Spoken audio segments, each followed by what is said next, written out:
This is the Herd Line News. Daryl Morey is reportedly stepping down as the Rockets general manager. According to Woj, Morey approached Tillman Fertitta with the idea of leaving after the Rockets left the bubble. Both sides worked quietly through an exit agreement to end his 13 seasons running the franchise's basketball operations. I think did I say this to you yesterday? The Houston Rockets is the worst good job in sports to coach. Yes, because we were talking about Ty Lue. It's just not. It's not going to work. Harden and Westbrook are going to eventually face teams in the playoffs, and they're just situationally not built to play together. They'll be fun. You'll win a bunch of games, and I think Ty Lue's a good choice. But I think that operation right now, I think you're kind of tied to Westbrook's contract. I think Harden. I had this conversation last night with somebody around the NBA. He's obviously an unbelievable scorer, but we've got like now history on the playoff stuff, and will he ever set a screen for somebody? Will he get back and guard the best player on the other team? So I think Daryl Morey's actually making the right move here. I really do. Well, he's going to stay around in sort of an advisory role for a short period to help them hire the new head coach. They are reportedly planning to promote Executive Vice President of Basketball Operations Raphael Stone to General Manager and Eli Wittis to Assistant General Manager. So they may be promoting with in-house for the GM position. But Morey's going to work with them on the head coaching position. He'll get a gig. Well, so there's a couple things at play here. Obviously, everyone's going to refer to the China situation, which was a disaster. There's no other way to put it. It cost the league at least $400 million. It was bad for Morey. It was bad for the entire league. It was bad for everybody. I can't get on Twitter a day without somebody telling me how much the NBA doesn't care about China off their iPhone. Yeah. But that was obviously an issue. He has two college-age kids who are taking a year off from school because of the pandemic, so he may just be wanting to take a break and spend some time with them. Yeah. I mean, you've had your daughter around, like, this is unprecedented times. Yeah. It's like you would never ever get this opportunity to spend that much time with your kids in this situation. Also, he has a lot of other things going on, so there could have been multiple factors in this exit.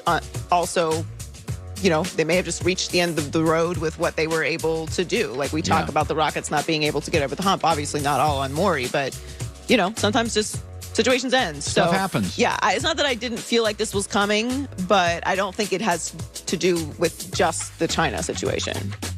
No, I don't either. Because the owner was very supportive of him throughout that as well. Yeah, no, I just think sometimes in any business, Joy, things run their course. Yeah. And I think this Daryl he's going to get work. I know Daryl pretty well. He's a really good guy. He's very respected. Sometimes, Pat Riley always says after 10 years, you're just white noise. Like, nobody listens to your message. And that's why Spoelstra, by the way, works now, because it's all new players. Spoelstra's got all these kids, so he gets like 9 more years of the message until they Well, that's why in college football you can be there for so long. You're getting new kids every year. Right. So it doesn't mean it's the end of anything. Harden will still be great. The Rockets will still be viable. Morey will still get a job. Ty Lue, to me, is the best fit. Houston's going to be fine, but this time was coming. And it's not like they didn't have success there. They had the league's longest consecutive playoff appearance streak with 8. They advanced every single year. Yes. They just never got over the hump. Right. So, I mean, obviously they didn't reach ultimate success of winning a championship, which was the expectation. But Morey will be fine, and the Rockets are moving in a different direction. Right. So the Jets moved on from Le'Veon Bell, but it doesn't sound like he'll be a free agent for long. Jeremy Fowler is reporting that Le'Veon has narrowed it down to 3 teams. He's choosing between the Bills, the Chiefs, and the Dolphins. Oh, the Chiefs. They need a red zone running back.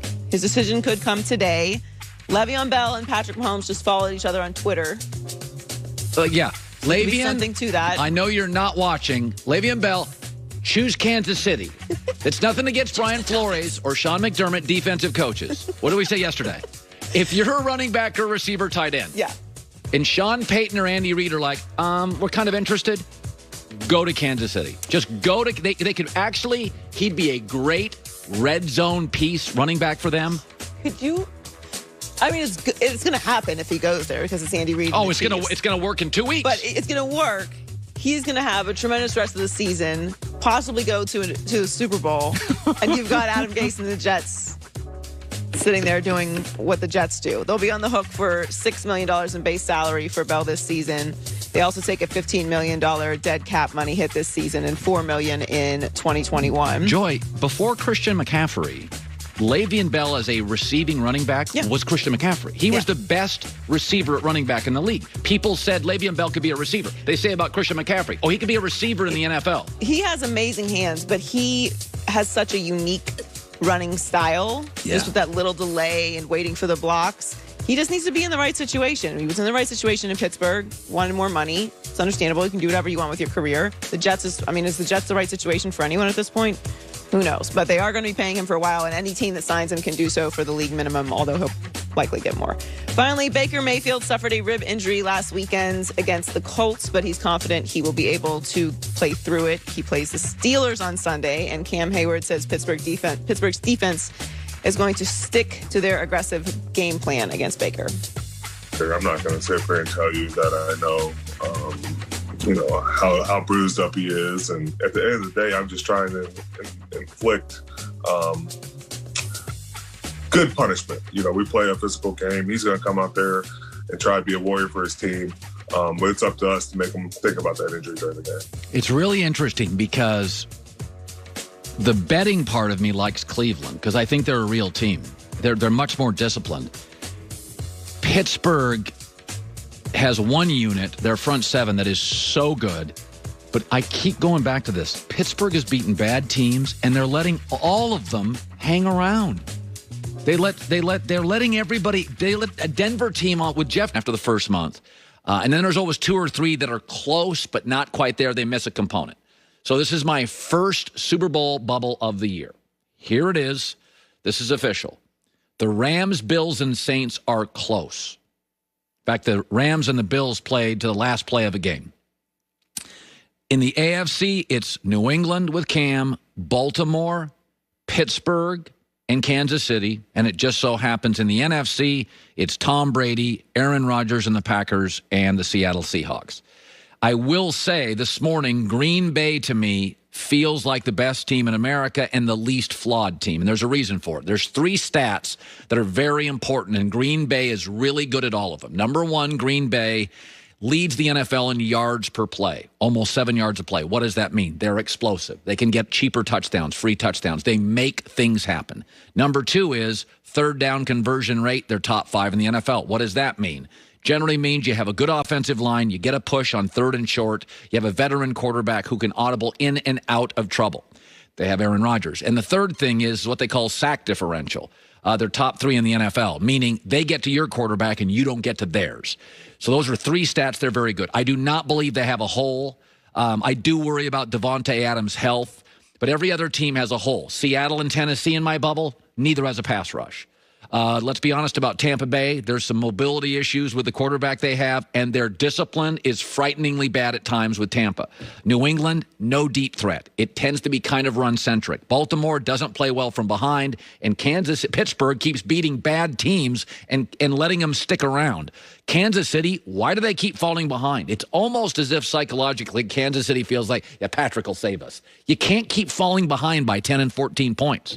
That's just not the way it works. You can't do it in this league. You're going to end up facing with your defense and offense that just keeps the ball away, and you lose games. So I think we have a best team in the NFL, Green Bay.